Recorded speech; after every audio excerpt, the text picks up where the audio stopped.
Let's make some good quality paper roll tubes. The concept of quality permeates throughout the whole of any sort of design process, design and technology, engineering, science, the whole lot. So there's no harm in applying it to simply paper tubes. If we can make a good quality paper tube, we know that the products we make from it have got a good start, and they're likely to be good quality as well. So quality is an amazing concept, really, and we should be trying to instill it even in very young children. And we'll do something about quality checks shortly. So first of all, making a tube. Well, you have to start with paper. So if you've got some recycled paper, and somebody collect all the photocopies, but then accurately, and every time you do it the same, accurately cut it so that you standardize the size of the paper. That means all the tubes are going to be the same size. Therefore, what you make is going to be nice and symmetrical when you need it to be. So, quality paper size, check the quality of the paper size before you start. And this is half of A4, so it's A5 paper. A5 is a great way to start. Then you can move up to A4, A3, A2, which is this huge sheet here that I've got in front of me, is an A2 sheet. And that's the size of a newspaper sheet. So you can even use old newspapers later on perhaps. So let's take a sheet,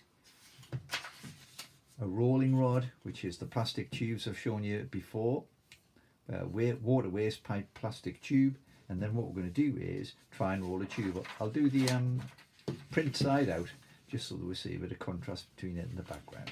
So all we need to do is roll the tube, but of course that on its own isn't good enough. You've got to pick the paper up.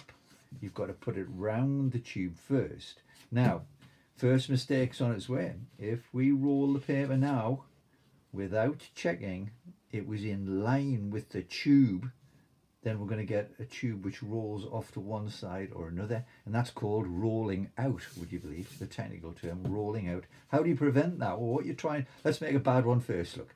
So I haven't bothered about whereabouts the lining up of the paper goes, and you can see straight away there's an overlap there.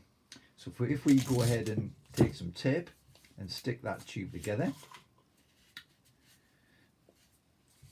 carefully take it off. Now what you find is tubes like that don't stand up very well, and what we should do is instill in the children straight away, right, check that tube, does it stand up? Now sometimes you might get, if you're very careful, you might get a really poor tube that's teetering, but it is standing up, and even though it's a poor quality tube, but that's the first test. And then this visual check, the visual check's really important, and if there is any overlap, you've got to say that's a reject. So it's a reject tube. Now it could be used for other things, and we could just trim the edges off later. If you start trimming the edges off now, you'll end up with lots of different size paper tubes, which is what we want to try and avoid. So, bad paper tube, keep it as an example, put a big sort of red pen on it, bad tube, and then use it as a standard so the children can compare it to what a good or a bad tube is. So, second piece of paper, same thing again. This time we'll get it right. So what we want to try and do is roll the paper around, but line that edge up with the edge that's lying on the paper. So let's have a look at how to do that. So if we advance it forward, you see that I haven't quite got it right. There's a tiny little overlap. Let's take it back. Now, just rotate the tube a little bit, so you can rotate the tube, pull it back left or right, and then line it up. Roll the tube back. Use lion's claws to curl your fingers around the tube and tuck in that edge underneath. So you tuck it underneath while you gently roll forward. Of course the children can trap their fingers when they first do it, but that's a little bit of fun really. Roll all the way and don't let go. You've got to keep one hand on it, otherwise it'll unroll. If it half unrolls and then they put the tape on, it's going to be a reject tube.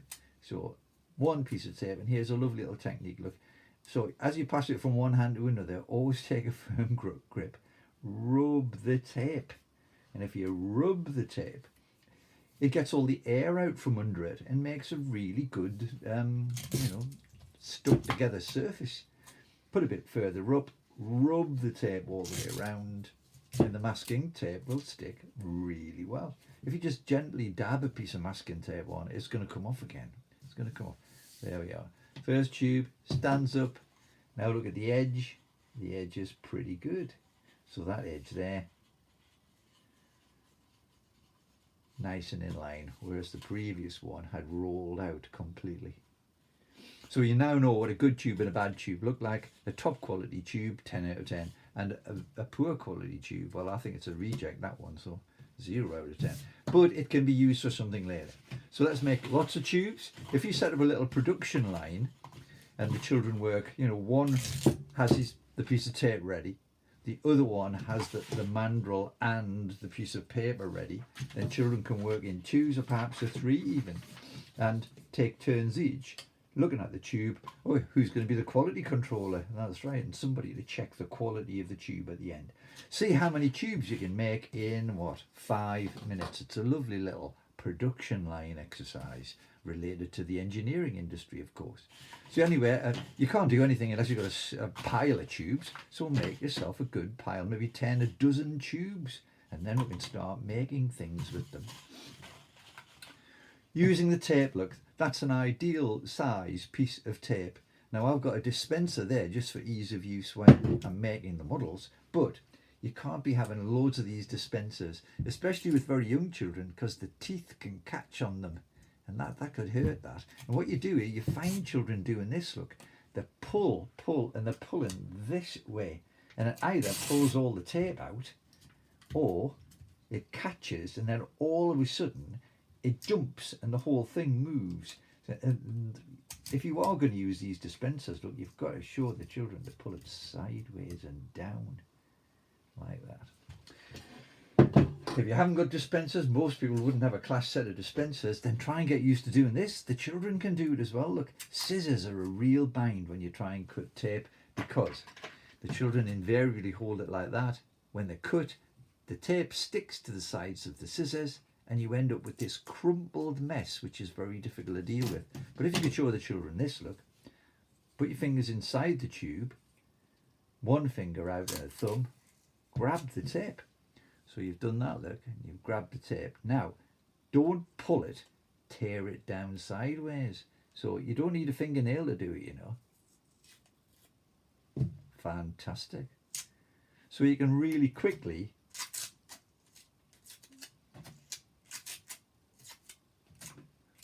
make a whole set of pieces of tape all along the desk. Pull it sideways. Fantastic, that's a great way to do it. Right, what are we going to do next? We've got all of our tubes, we know what the quality's like, we know how to cut some tape, we just need our production line. And in the next video we'll look at linking the tubes together to make structures.